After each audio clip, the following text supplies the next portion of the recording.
children, hope you all doing good. Let's start today's chapter, wastewater management.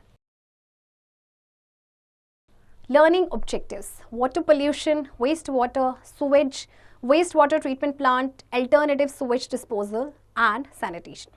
We know that only a tiny percentage of usable water is available to us for our daily needs. In spite of that, we continue to be negligent of its wastage. Many of our day-to-day activities pollute water resources and make water unfit for consumption. Impurities which make the water unfit for use are called contaminants. Contaminants may be soluble as well as insoluble impurities in water. देखिए, आपको पता है अभी हमने previous chapter में भी पढ़ा था कि हमारे पास बहुत ही थोड़ा सा परसेंटेज है यूजेबल वाटर का, ठीक है। इसके बावजूद भी हम पानी को वेस्ट करते हैं। हमारी डे टू डे एक्टिविटीज़ हैं वो वाटर रिसोर्स को पोल्यूट करती हैं, जिसकी वजह से वो अनफिट बन रहा है कंजप्शन के लिए। ओके, तो जो इम्प्योरिटीज़ वाटर को अनफिट करती हैं उन्हें कहते हैं कंटामिनेंट्स। अब आपके जो कंटामिनेंट्स हैं ना, वो सॉल्युबल भी हो सकते हैं और इनसॉल्युबल भी हो सकते हैं। Water pollution. Pollution of water sources is the most serious ecological threat that we face today. Contaminated water is unfit for consumption and may cause several waterborne diseases. 80% of illnesses in the developing countries are due to contaminated water. When oceans, seas, rivers, lakes, ponds, and underground water get contaminated, it is known as water pollution. The change in physical, biological, and chemical properties of water due to the presence of toxic substances, either dissolved or suspended, makes it unfit for consumption. The substances that pollute water are called pollutants. अच्छा, देखिए, pollution जो है water sources का एक most serious ecological threat है जो हम face कर रहे हैं। और आपको पता है कि जो 80% ऑफ इलनेसेस है डेवलपिंग कंट्रीज में वो कंटामिनेटेड वाटर की वजह से हो रही हैं। आज ओशन, सीज, रिवर्स ये सारे ही कंटामिनेट हो चुके हैं और जिसे कहा जाता है वाटर पोल्यूशन, क्योंकि जो प्रॉपर्टीज़ है वाटर की उसमें चेंज आ रहा है, उसके फिजिकल, बायोलॉजिकल और केमिकल प्रॉपर्टीज़ में, क्योंकि उसमें टॉक्सिक जो सब्सटेंस है वो ऐड ऑन हो रहे हैं, ठीक है। या तो वो डिजॉल्व होते हैं या सस्पेंडेड होते हैं, जिसकी वजह से वो कंजप्शन के लिए सही नहीं होता है, right. The discharge of pollutants can be direct as well as indirect. Water waste ranging from floating plastic bags to chemical wastes from industries and city sewage contaminate these water bodies. Some of the common human activities that have resulted in water pollution are bathing and washing clothes in rivers, lakes and ponds, bathing of animals in rivers, lakes and ponds, excessive use of fertilizers and pesticides absorbed by soil has contaminated groundwater. अब देखिए, नदियों में नहाएंगे या कपड़े धोएंगे, animals को नहलाएंगे तो उनकी वजह से पोल्यूशन हो रहा है। फर्टिलाइजर्स का बहुत ज़्यादा यूज़ हो रहा है, पेस्टिसाइड्स का यूज़ होता है जो सॉइल एब्जॉर्ब कर लेते हैं, जिसकी वजह से ग्राउंड वाटर कंटामिनेट हो रहा है। Agriculture wastage also flow into nearby lakes, ponds and rivers. The untreated industrial waste full of chemicals and harmful substance is discharged in nearby water bodies. The wastes from our houses also fall in rivers. अब जो untreated industrial waste है जिसमें chemicals होते हैं, harmful substances होते हैं, उसको water bodies में डिस्चार्ज किया जाता है, तो पोल्यूशन होगा ही, है ना। और जो हमारे घरों का जो वेस्ट है वो भी नदियों में ही जाता है। The ever-increasing population has resulted in over-exploitation of natural resources, which has further added to contamination of water. And जो population बढ़ती हुई population है वो over-exploitation कर रही है natural resources, और उसकी वजह से भी water contaminate हो रहा है। Wastewater. The impure contaminated water which is discarded after use is called wastewater. It is the water along with contaminants that flow out of our kitchens, toilets, washrooms, industries, etc. It is also called liquid waste. It flows out from our houses through pipelines and is disposed of in drains. The wastewater mainly consists of liquid waste, human waste like fecus from suspended particles in water, oil and grease from a layer on the surface of the water, untreated waste from industries add up to liquid waste, pesticides and fertilizers that do not dissolve in water also get collected in water. अच्छा, देखिए, जो impure contaminated water होता है जिसको use करने के बाद discard कर दिया जाता है उसे कहते हैं वेस्ट वाटर। अब ये वेस्ट वाटर आपके किचन से, टॉयलेट से, वॉशरूम, इंडस्ट्रीज से आता है, इसे कहते हैं liquid waste.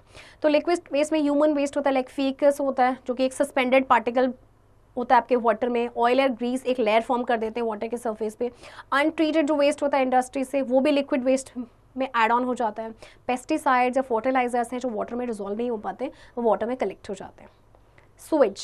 We know that sewage is the waste water from domestic, industrial and commercial source that contains various impurities.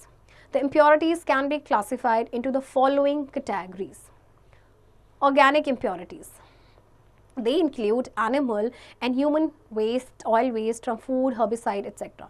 Inorganic impurities, they include phosphates, nitrates, and metals. Microorganisms that cause diseases like diarrhea, dysentery, typhoid, cholera, hepatitis, and many other diseases, etc. Nutrients, so which contains some useful nutrients such as phosphorus and nitrogen. अब देखिए sewage आपका क्या है, waste water आपका जो घर का है या इंडस्ट्रीज़ का है, कमर्शियल सोर्सेज जिसमें बहुत सारी इम्प्योरिटीज़ होती हैं. अब इम्प्योरिटीज़ कई तरह की होती है, जैसे ऑर्गेनिक इम्प्योरिटी, इसमें ह्यूमन और एनिमल वेस्ट होता है, waste from food, herbicides. Inorganic waste impurities में आपके फॉस्फेट, नाइट्रेट और मेटल्स होते हैं. माइक्रो ऑर्गेनिज्म जिनकी वजह से बहुत सारी बीमारियाँ हो जाती हैं. न्यूट्रिएंट्स, सुवेज में कुछ यूजफुल न्यूट्रिएंट भी होते हैं जैसे कि phosphorus and nitrogen.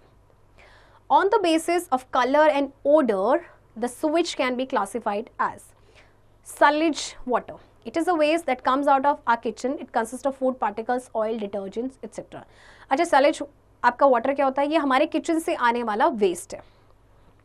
Foul waste, it is a waste that comes out of our toilets.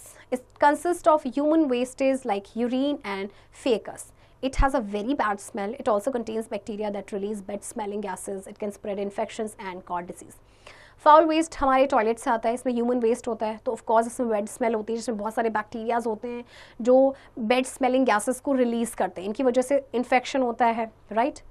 Trade waste, it is a waste that comes out of our industries, offices and other commercial units. It mainly consists of very strong chemicals and acids that can cause lot of damage. Also, trade waste is highly toxic or poisonous in nature. ये waste हमारे industries से आता है, office से आता है, दूसरे commercial unit से आता है. इसमें आपके स्ट्रॉन्ग केमिकल्स होते हैं, एसिड्स होते हैं जो बहुत ज़्यादा नुकसान करते हैं. Agricultural waste, it is a waste that comes out of our agriculture field. The farmers use pesticides, insecticides and fertilizers for good crop. These are toxic in nature. The excess water in the fields run off to nearby water bodies carrying unabsorbed toxic substance. Agriculture waste आपका of course आपके agriculture field से आता है क्योंकि farmers जो हैं pesticides, insecticides और fertilisers का यूज़ करते हैं और ये हाईली टॉक्सिक होते हैं. सीवरेज और sewer system. Wastewater is disposed of with the help of drainage pipelines. These pipelines can be small and big. These small and big pipes that carry wastewater are called sewers. Wastewater को देखो dispose किया जाता है drainage pipelines की help से, and ये pipelines आपकी small और बिग भी हो सकती हैं. तो जो ये स्मॉल और बिग पाइप्स होते हैं ये वेस्ट को कैरी करते हैं, वेस्ट वाटर को इन्हें कहा जाता है sewers. The network of sewers is called sewerage system और सिंपली सीवरेज. तो ये जो नेटवर्क है सीवरेज का उसे कहता है सीवरेज सिस्टम या simply sewerage. This network of pipes carry out sewage from houses and industries to the point of disposal. Sewer pipes are made up of cast iron और PVC. Most of the sewer pipes are laid underground. तो ये जो network होता है pipes का, ये क्या करते हैं, हमारे घर का जो सूवेज होता है या इंडस्ट्री का होता है उसे डिस्पोजेबल पॉइंट तक लेके जाते हैं. और ये जो पाइप्स होते हैं ये आपके कास्ट आयरन या पीवीसी के बने होते हैं और ये अंडरग्राउंड होते हैं. Underground sewage pipes are provided with manholes through which repairs can be made. Manholes are the holes created in sewerage to clear blockages that may arise due to accumulation of waste. The manholes are made at a distance of around 50 to 60 meters from each other. These are also made at places where two or more sewers meet. The sewerage carries the wastewater from our houses to the plants that purify this wastewater. In some places, there is no sewerage facility. At such places, the wastewater is directly disposed of in nearby water bodies. The absence of sewerage facility also adds to contamination of water. अब जो underground sewage pipes होते हैं उनमें man holes होते हैं जिसमें से repair की जाती है. मैन होल्स आपके होल्स होते हैं जो सीवरेज पे क्रिएट किए जाते हैं. कई बार क्या होता है कि ब्लॉकेजेस हो जाते हैं क्योंकि वेस्ट एक्यूमुलेट हो जाता है. ये मैन होल्स जो होते हैं ये आपके 50 से 60 किलोमीटर्स के डिस्टेंस पे बने होते हैं एंड ये आपके ये एक प्लेसेस होता है जहाँ पे दो या दो से ज़्यादा सीवर्स मीट करते हैं. जो सीवरेज है वो कैरी करता है वेस्ट वाटर को हमारे घर से टू द प्लांट्स जो कि प्योरीफाई करते हैं वेस्ट वाटर को, जिन्हें कहा जाता है वेस्ट वाटर ट्रीटमेंट प्लांट. और कुछ प्लेसेस में कोई सीवरेज फैसिलिटी नहीं होती तो ऐसे में जो वेस्ट वाटर है वो directly near by water bodies में जाता है. Waste water treatment plant. Waste water treatment plant (WWTPs) are large setups where wastewater is cleaned before being released into the nearest water body or for being reused. The sewage treatment involves physical, chemical, and biological processes to remove impurities from the wastewater. Let us understand how wastewater is treated through these processes. तो चलिए एक activity से समझते हैं कि किस तरह से वाटर को ट्रीट किया जाता है वेस्ट वाटर ट्रीटमेंट प्लांट में. Activity 1. To demonstrate the process of wastewater treatment, take some water in a jug, add waste like fruit, peas, detergent powder, few drops of ink and oil, etc. to the jar to make it wastewater. Shake the jar and then leave it for a couple of days. Now observe the color and odor of water.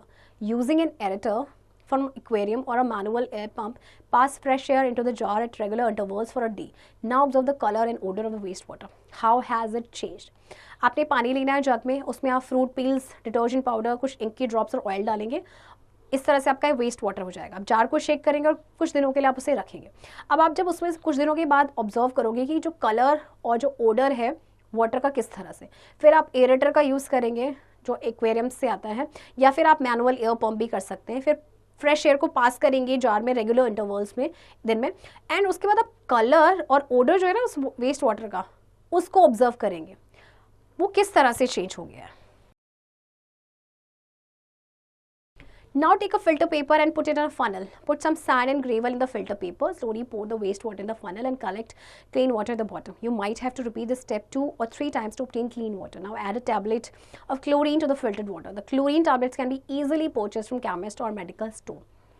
इसके बाद आपने filter paper लेना है, funnel पे लगाना है, कुछ sand और ग्रेवल डालना है फिल्टर पेपर में और स्लोली आपने वेस्ट वाटर को पोर करना है फनल पे और फिर क्लीन वाटर आपका बॉटम में आ जाएगा. आपको ये हो सकता है प्रोसेस 2 से 3 बार रिपीट करना पड़े. अब आप इसमें क्लोरीन की टैबलेट डालेंगे इस फिल्टर्ड वाटर में. क्लीन जो क्लोरीन टैबलेट है वो आपको ईजिली किसी भी केमिस्ट या मेडिकल स्टोर से मिल जाएगी. The water obtained after adding tablet of chlorine is potable. Similar steps done with large machines at a large scale is called wastewater treatment. The plant that treats wastewater is called wastewater treatment plant or WWTP in short. तो जो water obtain हुआ है जो आपने chlorine की जो tablets डाली अब वो पोर्टेबल हो गया. तो सेम स्टेप्स जो हैं ये आपके WWTP में किए जाते हैं बट लार्ज मशीन्स की हेल्प से और लार्ज स्केल में किया जाता है. Physical treatment of wastewater. Filtration. In this process, wastewater is passed through bar screens for removal of large objects. This process is used to remove rags, sticks, plastic bags, etc. Reducing size of solid waste. Once filtered, the wastewater is passed through a grinder where the solid waste is broken down into small pieces so it does not clog the plant. अच्छा, इसमें सबसे पहले filtration होता है. Waste water को ये पास किया जाता है थ्रू बार स्क्रीन जिसमें से जो लार्ज ऑब्जेक्ट्स हैं वो रिमूव हो जाते हैं. फिर क्या हो जाता है, जब ये फिल्टर हो गया तो वेस्ट वाटर को ग्राइंडर में पास किया जाता है जिससे कि जो सॉलिड वेस्ट है वो छोटे छोटे पीसेस में हो जाए जिसकी वजह से प्लांट क्लॉग ना हो पाए. Removal of grit and sand. The wastewater is then slowly passed through the grit and sand removal tank. The flow of water is greatly reduced to allow the solid waste to settle at the base of the tank. इसके बाद water को पास किया जाता है through grit and sand removal tank में. जो flow है water का उसको रिड्यूस कर दिया जाता है. इससे क्या होता है कि जो सॉलिड वेस्ट होता है ना वो सेटल डाउन हो जाता है टैंक के बेस में. Sedimentation. In the third stage, wastewater is passed through clarifier. Clarifier is a tank that is sloped towards the center. The fecus and other suspended particles present in wastewater settle at the bottom center and are removed with the help of a scraper. The oil and grease form a layer on surface of wastewater and are removed with the help of a skimmer. The solid waste that settles at the bottom is called sludge. The sludge can be used for production of biogas to be used as fuel or production of electricity. Light materials float on top and are known as scum. The scum is removed with the help of a skimmer. This is mechanical process. The clarified water then moves on to the secondary treatment stage. The physical treatment of wastewater ends up with the removal of physical impurities and obtaining clarified water. अच्छा, third stage आती है आपकी sedimentation की. Waste water को पास किया जाता है clarifier में. ये टैंक होता है जो कि सेंटर की तरफ स्लोप्ड होता है. जो फेकस या जो भी सस्पेंडेड पार्टिकल्स होता है वो सेटल डाउन हो जाते हैं. फिर जो ऑयल एंड ग्रीस होता है एक लेयर बना देते हैं वेस्ट वाटर में. फिर उनको स्किमर की हेल्प से निकाला जाता है. जो सॉलिड वेस्ट है जो बॉटम में आपका सेटल हो जाता है उसे कहते हैं स्लज. फिर स्लज को यूज़ किया जाता है बायोगैस के प्रोडक्शन के लिए. एंड जो लाइट मटीरियल्स आपके टॉप पे फ्लोट करते हैं उन्हें कहते हैं स्कम. फिर स्कम को रिमूव किया जाता है आपके स्किमर की हेल्प से. So this is mechanical process. The clarified water then moves on to secondary plant stage. The physical treatment of wastewater ends up with the removal of physical impurities and obtaining clarified water. अब आपका ये mechanical process होता है जो clarified water होता है. फिर secondary treatment plant में जाता है. जो physical treatment of wastewater का वो end हो जाता है जब उसमें से physical impurities को remove कर दिया जाता है and then clarified water obtained होता है. Biological treatment of wastewater. In the next step, air is pumped into the clarified water with the help of an aerator. The addition of fresh air results in growth of aerobic bacteria in water. The aerobic bacteria absorb impurities not visible to the naked eyes from the clarified water. अब next step में क्या किया जाता है कि air को pump किया जाता है क्लैरिफाइड वाटर में एरेटर की हेल्प से. और फिर जो एडिशन होता है फ्रेश एयर का उसकी वजह से एरोबिक बैक्टीरिया की ग्रोथ होती है। जो एरोबिक बैक्टीरिया होते हैं वो इम्प्योरिटीज़ को एब्जॉर्ब करते हैं, हालांकि नेकेड आई से इनको देखना पॉसिबल नहीं है। This aerated water is around 95% pure. अब ये जो आपका एरेटेड वाटर है 95% आपका प्योर हो चुका है। The bacteria decompose the suspended waste that includes domestic wastage and other undesirable organic substance present in the clarified water. अब जो बैक्टीरिया है जितना भी सस्पेंडेड वेस्ट होगा, जिसमें आपका चाहे डोमेस्टिक वेस्ट हो या दूसरा कोई भी ऑर्गेनिक सब्सटेंस हो, उसको वो क्या करेंगे, डिकम्पोज करेंगे। The activity of the bacteria produces decomposed organic matter which settles down at the bottom of the tank as activated sludge. The sludge obtained at the bottom of the clarifier is transferred to a special tank where it is left for decomposition by anaerobic bacteria. This decomposed sludge produces biogas which is used as a fuel. The sludge is also used directly as manure. This completes the biological treatment of wastewater. अब इसकी जो activity होती है bacteria की, ये decompose organic matter को produce करते हैं जो कि बॉटम में सटल हो जाते हैं एज एक्टिवेटेड स्लज. अब स्लज जो ऑब्टेन हुआ है क्लैरिफायर के बॉटम में, उसको स्पेशल टैंक में ट्रांसफ़र किया जाता है जहाँ पे इसको रखा जाता है डिकम्पोजिशन के लिए बाय एनारोबिक बैक्टीरिया. फिर जो डिकम्पोज स्लज है ये बायोगैस को प्रोड्यूस करता है जो कि एज अ फ्यूल यूज़ की जाती है. ओके, एंड जो स्लज है उसको directly as a manure use किया जाता है. यहाँ पे जो बायोलॉजिकल ट्रीटमेंट है वेस्ट वाटर का वो कंप्लीट हो जाता है. Chemical treatment of water. Chlorination. Water purified through aeration or by natural means is not fit for human consumption. It needs to be treated with chlorine to kill the germs that may be left in the water. The treated water can now be released into the nearest water body. अच्छा देखिए, chlorination में क्या होता है कि देखिए water को जो प्योरीफाई किया है एरेशन के थ्रू या नेचुरल मीन्स के थ्रू, वो ह्यूमन कंजप्शन के लिए फिट नहीं है, तो उसको ट्रीट करना पड़ता है क्लोरीन के साथ जिससे जितने भी जो जर्म्स हैं वो मर जाए. राइट, इसके बाद जो ट्रीटेड वाटर है उसको नियरेस्ट वाटर बॉडी में रिलीज कर दिया जाता है. Other methods of disinfecting of treated water includes treatment with ozone and ultraviolet radiations. These also kill the germs present in the water and make it fit for drinking. Uses of treated water.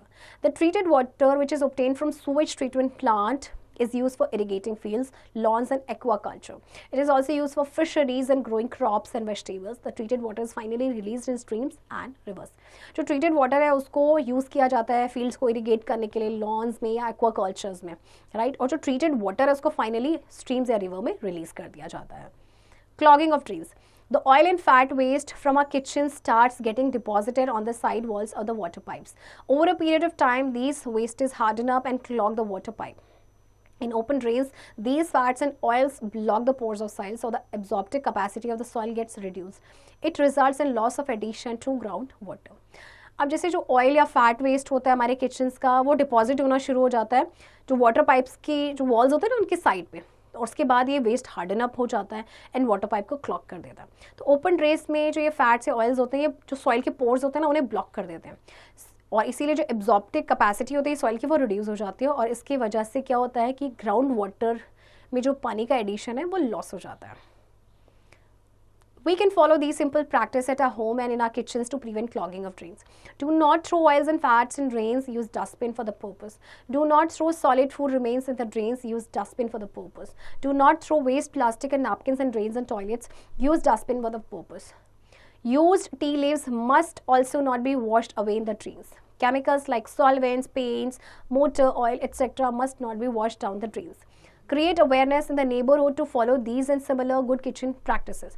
देखिए कभी भी oil या fats को drain में ना throw करें, dustbin का use करें.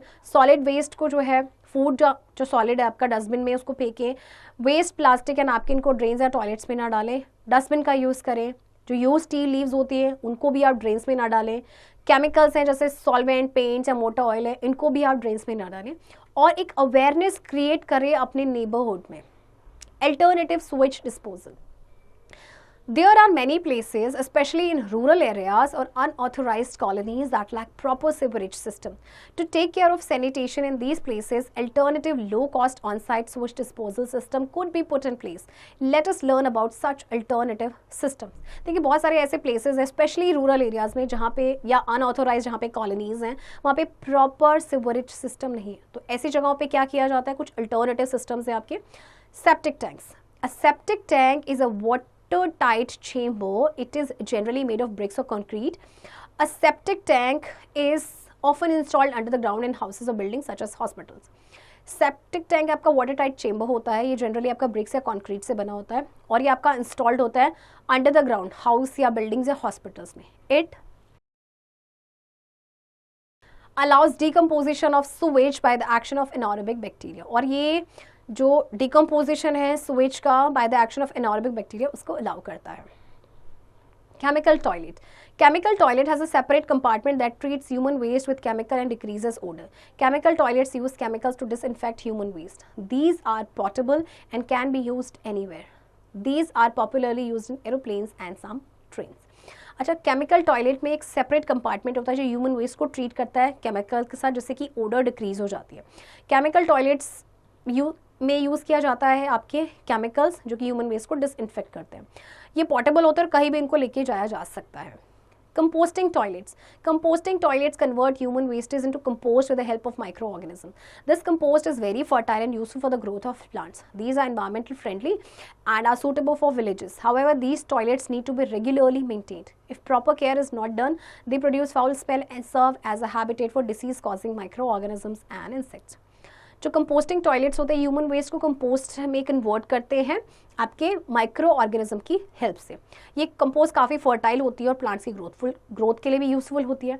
ये इन्वायरमेंटल फ्रेंडली होते हैं और विलेजेस के लिए बहुत ही सूटेबल होते हैं. हालांकि इन टॉयलेट्स को ना रेगुलरली मेंटेन करना पड़ता है, क्योंकि अगर प्रॉपर केयर नहीं की गई तो उसमें से फाउल स्मेल आ सकती है, जिससे कि बहुत सारा डिसीज कॉजिंग माइक्रो ऑर्गेनिज्म और इंसेक्ट का ये हैबिटेट बन सकता है. Vermicomposting toilets.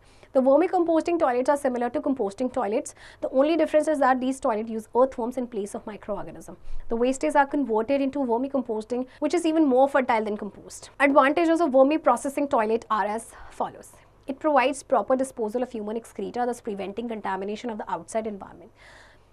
Vermi cakes are good source of plant nutrients. It prevents environmental pollution and spread of microbial disease as human excreta is mixed with soil. It further prevents the soil from exposure to insects and disease-causing pathogens, hence prevents the spread of diseases in humans and animals.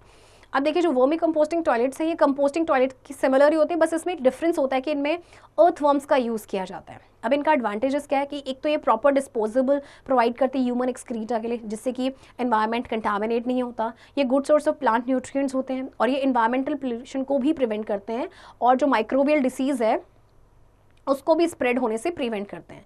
क्योंकि देखिए अगर human excreta आपका जो mix होता है soil के साथ, वे further prevent करता है सॉइल को from exposure to insect and disease causing pathogens. इसीलिए जो स्प्रेड होता है डिसीज का वो प्रिवेंट हो जाता है in humans and animals. Bio toilets. Bio toilets are based on innovative technology. In bio toilets, the human fecal matter and sludge is decomposed in a pit by bacteria, which converts the waste matter into methane and water. The toilets are maintenance free and require minimum water.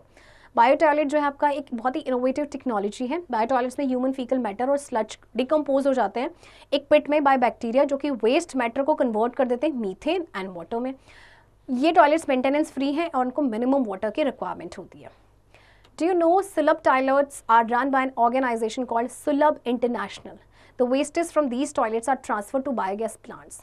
These need less space and do not act as habitat for disease-causing microorganism and insect.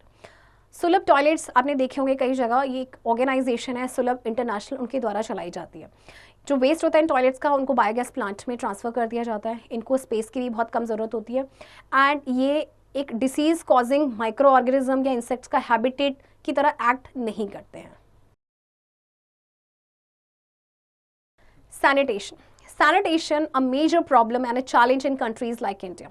A large part of our country does not have proper sewerage facility. Even more are the number of people who do not have proper toilets for disposing of waste. They defecate in open fields, on railway tracks, dry riverbeds, and similar open places.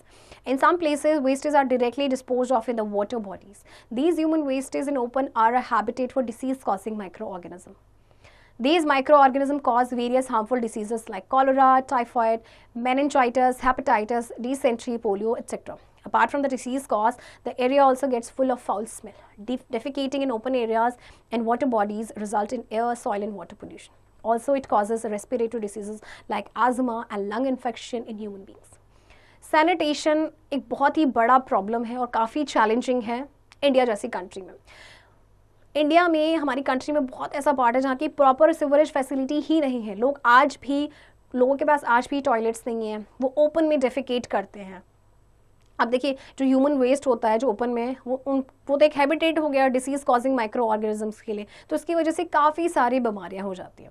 इसके अलावा देखिए अगर कोई open में defecate करेगा तो जो water bodies जो हैं आपके air, soil and water pollution भी होगा उसकी वजह से, इसकी वजह से रेस्पिरेटरी डिसीज़ भी होती हैं, right. Sanitation eight public places, public places like bus depots, railway stations, government hospital, etc. full of waste and litter carelessly thrown by the public. Awareness needs to be created among people highlighting the benefits of cleanliness. The Swachh Bharat Abhiyan started by our Honorable Prime Minister Shri Narendra Modi is an appreciable step in this direction. In India, social events such as fairs and festive celebrations are attended by a large number of people. After the event, garbage is seen littered all around. It is a collective responsibility to throw waste in designated bins. Dustbins, garbage containers should be placed close to eateries and stops. They should be painted in green and blue colors for correct disposal of waste and dry waste and should be kept at places that are visible to people. देखिए public places चाहे bus depot हो, railway station हो, यहाँ पे ये full of waste रहते हैं, लोग केयरलेसली यहाँ वहाँ कूड़ा फेंक देते हैं, राइट। इंडिया में जैसे सोशल इवेंट्स होते हैं, जैसे फेयर्स है या फेस्टिव सेलिब्रेशंस होते हैं, बहुत सारे लोग यहाँ पर आते हैं और उसके बाद क्या होता है, इवेंट के बाद गार्बेज जो है यहाँ वहाँ पड़ा रहता है। तो ये हर किसी की कलेक्टिव रिस्पॉन्सिबिलिटी है कि वो वेस्ट को डेजिग्नेटेड बिन्स में ही डालें, राइट। अगर वहाँ पर जो डस्टबिन्स हैं ग्रीन एंड ब्लू कलर्स के हैं तो फिर आपको ड्राई एंड जो वेट वेस्ट है उनको करेक्ट डिस्पोजेबल बिन में ही डालना चाहिए। Urinating in the open and public places can become breeding grounds for insects and germs which can spread disease. Toilets should be built at all public places with ease of use for all. अच्छा, इसी तरह से कुछ लोग public places में urinate करते हैं जिसकी वजह से वो इंसेक्ट और जर्म्स का ब्रीडिंग ग्राउंड बन जाता है, जिसकी वजह से बीमारियां होती हैं। Ensure that the sewerage system in homes is properly managed. There should be no leaks or open drains. Any leakage or open drain in the sewerage system should be reported to the municipality. Spitting should be avoided to control the spread of disease and on the spot fine should be levied if anyone found doing it. आपका जो घर में sewerage system है आप make sure करें कि वो properly manage हो, कोई लीक हो या ओपन ड्रेन्स हो अगर, तो ऐसे में सीधे रिपोर्ट करें म्यूनिसिपैलिटी को। एंड स्पिटिंग यानी थूकना, इट शुड बी कंट्रोल्ड जिससे कि जो डिसीज़ है वो ना फैले, ठीक है। और ऑन द स्पॉट फाइन जो है वो चार्ज कर देना चाहिए अगर कोई खुले में स्पिट करता है तो। Learning outcomes. Human activities contaminate water. Wastewater is mainly liquid waste, so which contains organic and inorganic impurities, microorganisms, and some useful nutrients. Sewage is classified as sludges, water, foul waste, trade waste, and agricultural waste. Wastewater is transferred from houses to wastewater treatment plant through sewerage. Wastewater treatment involves physical, biological, and chemical treatment of wastewater. Several alternative sewage disposal systems like septic tanks, chemical toilets, composting toilets, etc. are being promoted. Sanitation is a major problem and a challenge in India.